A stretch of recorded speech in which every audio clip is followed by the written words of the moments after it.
Students को मैं अक्सर ही ये क्वेश्चन जो है वो रिवाइज कर रही होती हूँ कि बेटा how to tackle the question and how to mark the keywords. अच्छा, अब जरा गौर से सुनिएगा बेटा, ये बहुत इंपॉर्टेंट बात है जो मैं आपको बताने जा रही हूँ।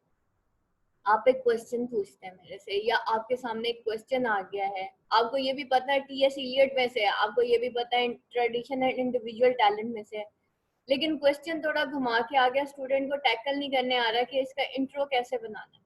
बेसिकली यही होता है।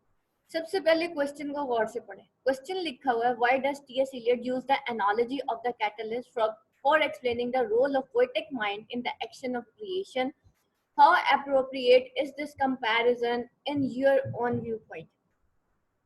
सबसे पहले underline the keywords. TS Eliot को आप अंडरलाइन करेंगे, ठीक है। उसके बाद use of analogy of catalyst, जाहिर बात है उसने कहाँ की थी, उसने अपने एक ऐसे में की थी जो कि उसका नाम क्या था, ट्रेडिशन एंड इंडिविजुअल टैलेंट, ठीक है। इट मीन्स कि पहले आप ये बताएंगे कि उसने एक ऐसे लिखा था, उसका नाम ट्रेडिशन एंड इंडिविजुअल टैलेंट था, जिसके अंदर उसने कुछ कॉन्सेप्ट्स दिए थे। उसके अंदर एक तो उसने ट्रेडिशन के बारे में बताया था, आर्टिस्टिक क्रिएशन के बारे में बताया था, और उस आर्टिस्टिक क्रिएशन में उसने एक इम्पर्सनल थ्योरी दी थी जो कि वर्ड्सवर्थ की थ्योरी के अगेंस्ट उसने एक पोएटिक डिक्शन या पोएट्री की डेफिनेशन, ठीक है, पोएटिक डिक्शन आ जाए या पोएट्री की डेफिनेशन आ जाए, दोनों जो है वर्ड्स, मतलब ये डिफरेंट टर्म्स होती हैं बेटा। जब हम क्रिटिसिज्म की लैंग्वेज में बोलते हैं तो हम इसको पोएटिक डिक्शन बोलते हैं, नॉर्मल इंग्लिश में बोलेंगे तो हम बोलेंगे इसको पोएट्री की डेफिनेशन, ठीक है। इसी तरीके से अब जब आपने क्रिटिसिज्म में कदम रख ही दिया है, तो अब आप देखें वही चीजें जो नॉर्मल इंग्लिश में आप कुछ और बोल रहे थे, क्रिटिसिज्म में आप डिफरेंट टर्म्स में उनको बोलते हैं।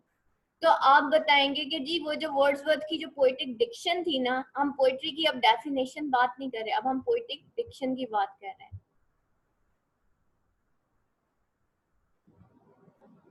तो पोएटिक डिक्शन में हम क्या बात करेंगे कि उसकी जो पोएट्री की जो डेफिनेशन थी वो क्या थी, और उसके अगेंस्ट उसने लिखा था, और उसके अगेंस्ट जब उसने लिखा था तो उसने पोएट को एक कैटलिस्ट के तौर पे जो है, पोएट के माइंड को एक कैटलिस्ट के तौर पे एक्सप्लेन किया था, और जो कि एक्ट ऑफ क्रिएशन, यानी कि एक पोइट्री या एक आर्टिस्ट की जो भी क्रिएशन होती है, जब वो होती है तो उस दौरान उसका माइंड जो है वो कैसे एक्ट करता है, तो that just act like catalyst. और कैटलिस्ट में क्या कि पोइट को टोटली वो, उसका कहने का मकसद क्या था कि वो उसने पोइट के माइंड को कैटलिस्ट कहा, और उसने इस पूरी एक्ट ऑफ क्रिएशन में इसकी जो है एग्जाम्पल क्यों यूज की। बेसिकली वो यही पूछा, why does TS use the analogy. Analogy किसे कहते हैं, एक कहानी, एक फलसफा, ठीक है, कि उसने क्यों कैटलिस्ट का जो है वो यूज किया था, बिकॉज उसने कहा कि भाई वो अपनी इम्पर्सनल थ्योरी को जो है डिफेंड करने की कोशिश कर रहा था कि पोइट को टोटली ऑब्जेक्टिव होना चाहिए, उसको इम्पर्सनल होना चाहिए, just like a catalyst in the formation of sulphur dioxide, जिसमें जो है आई थिंक ऑक्सीजन एंड मुझे ये रिएक्शन भूल गया कि वो कौन से दो केमिकल्स हैं जिसके बाद सल्फर डाइऑक्साइड बना था, या सल्फ्यूरिक एसिड आई थिंक बना था, in the formation of sulphuric acid. तो उसमें दो जब गैसेस आपस में रिएक्ट करते हैं तो प्लैटिनम जो इन्वॉल्व तो होता है being a catalyst, just to के रिएक्शन फास्ट हो जाए, लेकिन वो चेंज नहीं होता। Same is the case with the poetic mind. और इसके अंदर कल मैंने आपको बताया था कि वो जो आपकी पोइट का जो माइंड, उसने कहा था जो बेस्ट क्रिटिसिज्म होती है वो that depends upon the poetry not on the poet. उसने कहा था कि पोइट से ज्यादा, कहीं ज्यादा वो पोइट्री के ऊपर जो है डिपेंडेंट होती है, तो वो अच्छी क्रिटिसिज्म होती है।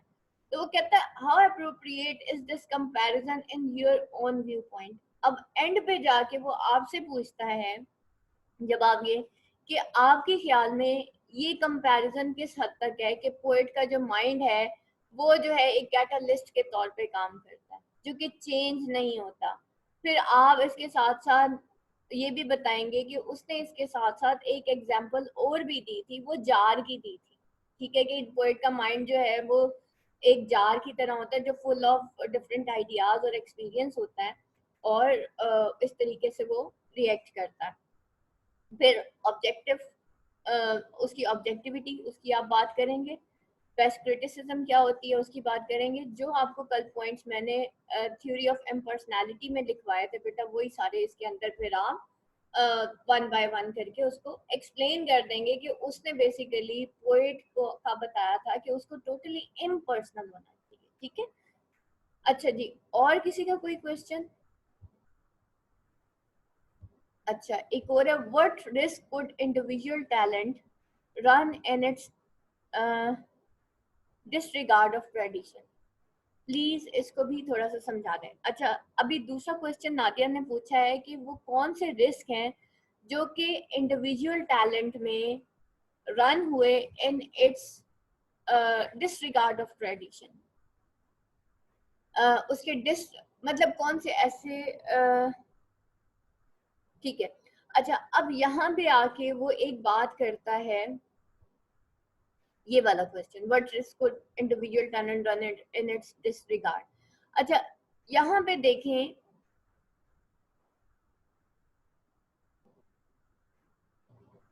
अच्छा इस क्वेश्चन को हम कुछ इस तरह से करेंगे कि वो क्या रोल प्ले किया था इंडिविजुअल टैलेंट की, ये जो थ्योरी इसने पेश की थी, run in it disregard of tradition, जो कि ट्रेडिशन का जब उस दौर में डिसरिगार्ड हुआ था। एक्चुअली हुआ ये था, मैं आपको बताती हूँ, जैसे मैंने पहले भी बताया था कि जब इसने टीएस इलियट ने या फिर फिलिप सिडनी ने या अरिस्टोटल पोएटिक्स क्यों लिखी गई, what was the reason behind that?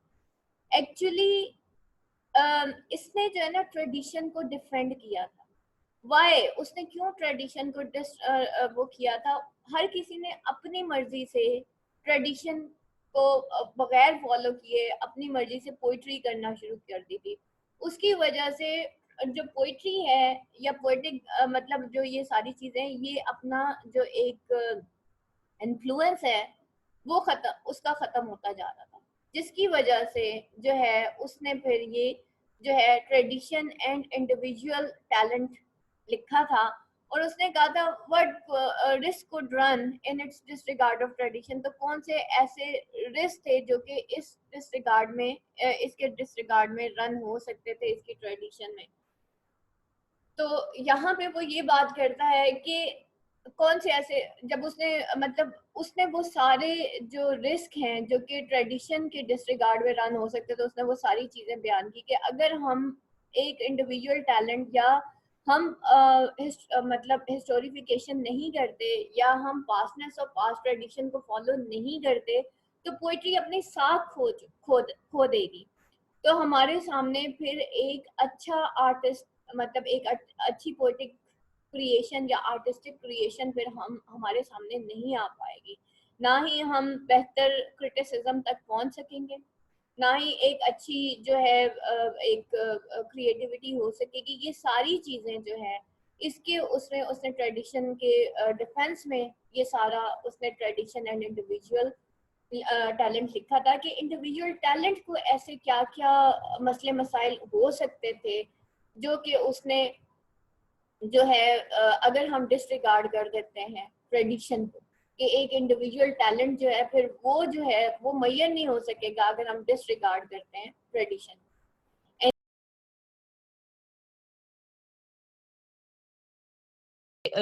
जो एक जनरल कॉन्सेप्शन होती है किसी भी जब हम राइटर को पढ़ते हैं, तो एक जनरल कॉन्सेप्शन ये है कि उसका जो अपना इंडिविजुअल टैलेंट है या जो उसका आप कह लें कि अपनी इंडिविजुअलिटी है, जो उसकी अपनी ओरिजिनलिटी है, उसको एक रीडर जो है वो सबसे ज्यादा अप्रिशिएट करता है कि जी उसने नया क्या लिखा या उसने जो है ऐसा क्या लिखा जो कि उसके अलावा किसी राइटर ने नहीं लिखा, जो उसकी अपनी ओरिजिनल थॉट्स हैं। लेकिन टीएस एलियट जो है ना वो इस आइडिया से डिसएग्री करता है। वो कहता है कि जो बेस्ट वर्क है ना वो ये नहीं होता कि एक राइटर ने खुद क्या ओरिजिनेट किया, बल्कि वो आइडियाज होते हैं जो कि वो मतलब जिनको वो रिफाइन करता है, जो कि ऑलरेडी एग्जिस्ट कर रहे होते हैं, जो कि emotions of a common man होते हैं या जो उसके एंसेस्टर्स होते हैं, वो ऑलरेडी जो हैं वो प्रेजेंट कर चुके होते हैं, और एक राइटर होता है ना जो वो उन्हीं को रिफाइन करता है। और जब वो ऐसा करता है तो इट्स अ रेसिप्रोकल जो है प्रोसेस, जिसकी वजह से ना सिर्फ जो न्यू टैलेंट है वो पास्ट को ऑल्टर करता है, और जो पास्ट है वो एक नए काम के आने से ऑल्टर होता है, और जो प्रेजेंट वर्क है वो फिर फ्यूचर को डिफाइन करता है। इस तरीके से अगर अगर एक इंडिविजुअल टैलेंट है वो पास्ट को टोटली, यानी इंडिविजुअल टैलेंट, यहाँ पे एक नए राइटर की बात हो रही है ना, जो एक मतलब जो एक नए जमाने का राइटर है, अगर वो बिल्कुल पास्ट को इग्नोर कर दे, वो उसको उसके मतलब उसको मद्देनजर ना रखे, तो उससे ये होता है कि एक जो तसलसल है, एक मतलब जो लिटरेरी आप कह लें जिसको कंटिन्यूटी है, वो टूट जाती है। पास जो है उसका अगर हमारे मुस्तकबिल से लिंक, हमारे इससे प्रेजेंट से लिंक ना हो, तो फिर फ्यूचर वक्त जो है वो डिफाइन नहीं हो सकता। तो इस तरीके से जो टी.एस. एलियट है ना, वो इसको एक रेसिप्रोकल रिलेशनशिप कहता है इंडिविजुअल टैलेंट और ट्रेडिशन को, जिसकी वजह से जो पास्ट है वो प्रेजेंट को डायरेक्ट करता है, और जो प्रेजेंट है वो जो ट्रेडिशन है या जो मतलब वक्त गुजर गया है उस वो भी ऑल्टर करता है। तो अगर उनके बीच में कंटिन्यूटी या लिंक ना रहे, और एक राइटर जो है वो डिसरिगार्ड करे ट्रेडिशन का, तो उसकी वजह से एक जो तसलसल होता है मतलब लिटरेचर का, जो कि वो कहता है कि होमर के जमाने से चला आ रहा है और डाउन टू जो है वो प्रेजेंट टाइम, वो टूट जाता है। उसके अलावा दूसरी चीज ये, वो कहता है कि एक राइटर का वर्क जो है ना, वो सिर्फ उसी वक्त हम एवेल्युएट कर सकते हैं जब हम उसको पास्ट के राइटर के कंपैरिजन में रखते हैं, कि एक राइटर जो है उसको अलोन हम किसी भी तरह से जो है वो एवेल्युएट या उसकी वर्थ नहीं जान सकते। और वो उसी वक्त हो सकता है जब उसका जो राइटर का काम है वो किसी भी तरीके से उसकी कंटिन्यूटी हो, जो कि उसके एंसेस्टर्स करते चले आ रहे हैं। यानी पहला तो ये कि जो एक लिटरेरी जो कंटिन्यूटी है वो टूट जाती है अगर इंडिविजुअल टैलेंट जो है वो अपने पास्ट को टोटली जो है वो निगेट कर दे। दूसरा ये कि उसके वर्क को एवेल्युएट नहीं किया जा सकता। जाहिर है उसके कंपैरिजन में अगर कोई चीज मौजूद नहीं होगी, तो आप एक राइटर की वर्थ जो है वो कैसे जज कर सकते हैं? वो आप उसी वक्त जज कर सकते हैं जब आपके पास उसके कंपैरिजन में उससे अच्छा या बुरा जो है वो उसके कंपैरिजन के लिए मौजूद हो। इसके अलावा इसका इसका एक और आर्ग्यूमेंट ये हो सकता है कि एक सेकेंड, एक पॉइंट मेरे जहन में आ रहा था कि एक तो कंपैरिजन के लिए जरूरी है, और ये और दूसरा इसमें डिसरिगार्ड ऑफ ट्रेडिशन में ये है कि ट्रेडिशन सिर्फ उसके मतलब अपने कंट्री की नहीं, कि उसकी अपनी मतलब जो उसकी चॉइस की या जो उसका अपना फेवरेट एरा है या जो उसके अपने फेवरेट राइटर्स हैं, वो सिर्फ उनको फॉलो करे। इंडिविजुअल टैलेंट जो है यानी जो नया राइटर है उसको पूरे होल यूरोप का, क्योंकि उसने बेसिकली यूरोप का जो लिटरेचर है उसके ऊपर अपना क्रिटिक बेस किया था, तो उसका कहना ये था कि इंडिविजुअल टैलेंट जो है उसको कंप्लीट होल यूरोप का जो है ना लिटरेरी कल्चर या जो उसका एक ट्रेडिशनल वर्क है उसको जो है ना अपने पर्सपेक्टिव में रख के, यानी ये नहीं कि वो एक मखसूस एरा के राइटर चुन ले या अपनी मर्जी के जो जिसका काम उसको पसंद है सिर्फ वो चुन के उसके जो है ना पर्सपेक्टिव में अपनी राइटिंग लिखे, बल्कि जो एक होल लिटरेरी कल्चर पूरे यूरोप का है, होमर से लेके मुख्तलिफ कल्चर्स के लेके, इवन दो वो राइटर हो सकते हैं बहुत ज्यादा पॉपुलर या फेमस राइटर ना भी हो, लेकिन बहरहाल उनकी कंट्रीब्यूशन है एक पूरे कल्चर को डिफाइन करने में। तो इस वजह से जो वो पूरा टैलेंट है ना यूरोप का, उसको एक राइटर को अपनी जो है वो एक पर्सपेक्टिव में रख के अपना जो है ना काम वो पेश करना चाहिए। तो ये सारी चीजें हैं कि अगर एक राइटर इसको डिसरिगार्ड कर देता है, एक नया राइटर जहाँ पे एक्चुअली इंडिविजुअल टैलेंट से मुराद नया राइटर है जो कि हाल में लिख रहा है, अगर वो इन सारी लिटरेरी ट्रेडिशन को डिसरिगार्ड कर देता है, तो उससे क्या होता है कि ये सारी चीजें जो है वो ये सारे जो थ्रेट्स जो है ना वो लिटरेचर को पेश आ सकते हैं। एग्जैक्टली। और यहाँ पे देखें ऊपर भी एक कोट लिखी हुई है। थैंक यू उस्मा, बहुत अच्छा एलाबरेट किया उस्मा ने। और ये बेसिकली क्या है कि जो न्यू टैलेंट आता है ना, आजकल आप देखें ना, इन्होंने रिमिक्स बना दिए कितने सारे सॉन्ग्स। और जैसे मैं कहती हूँ कि देखें बेटा, पोइट्री की इन्होंने टांग तोड़ दी है, चाहे वो पंजाबी है, चाहे वो उर्दू है, चाहे वो इंडियंस हैं। Poetry is a very beautiful way of communication ना, कि आप अपने आइडियाज जो हैं वो लोगों तक पहुंचा सकते हैं। और पोइट्री के अंदर एक लिरिकल टोन होती है, एक रिदम होता है। ठीक है, जो कि लोगों के ऊपर असर करता है। जब देखें तिलावत क्यों असर करती है, द वे उसके अंदर एक जो रिदमिक पैटर्न जो है वो जब आप उसमें तिलावत खूबसूरती के साथ करते हैं, अजान क्यों असर करती है दिलों पे, because of the rhythmic pattern. ठीक है, same is the case with the poetry, that is a very beautiful mean of communication और डिलीवरिंग द आइडियाज। और जब न्यू टैलेंट जो है वो अजीबो गरीब किस्म की लैंग्वेज यूज करना शुरू कर देता है, वो ट्रेडिशन को फॉलो नहीं करता, तो एक्चुअली उसकी अपनी भी कोई वैल्यू नहीं रहती। उससे जो न्यू जो आप लोगों हम लोगों की जो आ रही होती है ना एक ट्रेडिशन, उसकी साख खराब होने में बहुत ज्यादा हो सकता है, उससे जनरेशन भी स्पॉइल होते हैं और होती भी हैं। ये जो अल्फाज होते हैं बेटा, इनका असर होता है। ठीक है, अल्फाज के असरात होते हैं। ये जो जादू होता है ये क्या होता है, ये अल्फाज के हेर फेर से ही तो जादू होता है। ठीक है, उसी को आगे पीछे करके तो अल्फाज के बेटा असरात होते हैं, अंदाज के भी असरात होते हैं। हर किसी का कम्युनिकेशन वे जो होता है वो डिफरेंट होता है, हर किसी का राइटिंग वे जो है वो डिफरेंट होता है। अगर हम ट्रेडिशन को डिसरिगार्ड कर दें, आज का ये जो न्यू टैलेंट है, तो एक्चुअली फिर उसकी अपनी भी कोई वैल्यू नहीं रहेगी, फिर उसका एक कोई एक ऑर्गेनाइज या harmonious way of delivering ideas फिर नहीं रहेगा। तो देखिए ऊपर एक बड़ी प्यारी कोट यहाँ पे लिखी हुई है, क्वेश्चन ये TS Eliot says you can not value the poet alone. ये न्यू जो टैलेंट है उससे वो मुखातिब होके कह रहा है, you must set him for contrast and comparison.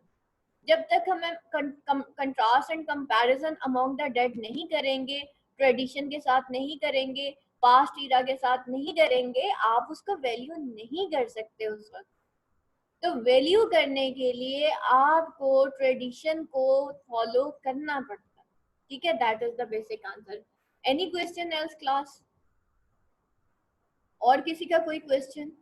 इसमें है कि जमात पे अल्लाह का हाथ होता है। एक होता है हम अलहदा अलहदा रह के काम सीखते हैं, एक होता है जमात पे अल्लाह का हाथ होता है, जिसे हम कहते हैं इत्तेफाक में बरकत है। हाँ जी नादिया, नेक्स्ट क्वेश्चन। मैम मैंने इसकी क्रिटिकल एप्रिसिएशन देखी है, इसकी समरी और क्रिटिकल एप्रिसिएशन में कोई भी फर्क नहीं है। ठीक है, तो क्या अगर जब क्रिटिकल एप्रिसिएशन आएगी इसकी तो हमें सेम समरी ही लिखनी होगी या कोई डिफरेंस है इसमें? बेटा समरी क्रिटिकल एप्रिसिएशन एक्चुअली आपने क्रिटिकली एवेल्युएट करना होता है। हो सकता है वो जो समरी इसकी लिखी हुई हो वो क्रिटिकली एवेल्युएशन, क्योंकि मास्टर्स लेवल पे समरी होती नहीं है नादिया। आपकी जो बुक है ना उसके अंदर वो जो समरी होती है वो क्रिटिकल समरी होती है। मास्टर्स लेवल पे बेटा वो बीए वाली समरी आपको वैसे भी नहीं मिलेगी। नहीं, मैं ये कहना चाह रही हूँ कि मैंने इसकी ना दोनों चीजें चेक की कि ठीक है, समरी में इन्होंने क्या लिखा हुआ है और क्रिटिकल एनालिसिस इन्होंने कैसे ठीक किया हुआ है, दोनों बिल्कुल सेम लिखा हुआ है। और सिर्फ है, एक ने नहीं लिखा हुआ, सबने सेम लिखा हुआ है। आप वैसे ही लिख दें। ऐसे ही लिख दूं? ऐसे ही लिख दें, क्योंकि समरी भी ठीक है। इसकी जाहिर बात है क्रिटिसिज्म है, तो उन्होंने क्रिटिकल समरी ही लिखी होगी। सिंपल समरी तो बेटा हो भी नहीं सकती। अब मास्टर्स लेवल पे कौन जो है वो इस तरह की जो है वो समरी लिखेगा। तो और समरी उस जो है स्टोरी होती है ना, तो उसकी तो चले एक समरी होती है और एक क्रिटिकल समरी होती है। क्रिटिसिज्म की तो वैसी क्रिटिकल समरी होती है। ठीक है, इस ठीक। वजह से वो सेम आ रही है। थैंक ठीक यू। हो गया। तो बेटा मैं बात ये कह रही थी कि जमात में ना अल्लाह का हाथ होता है। जब आप इकट्ठे मिलके काम करते हैं ना उसमें बरकत होती है।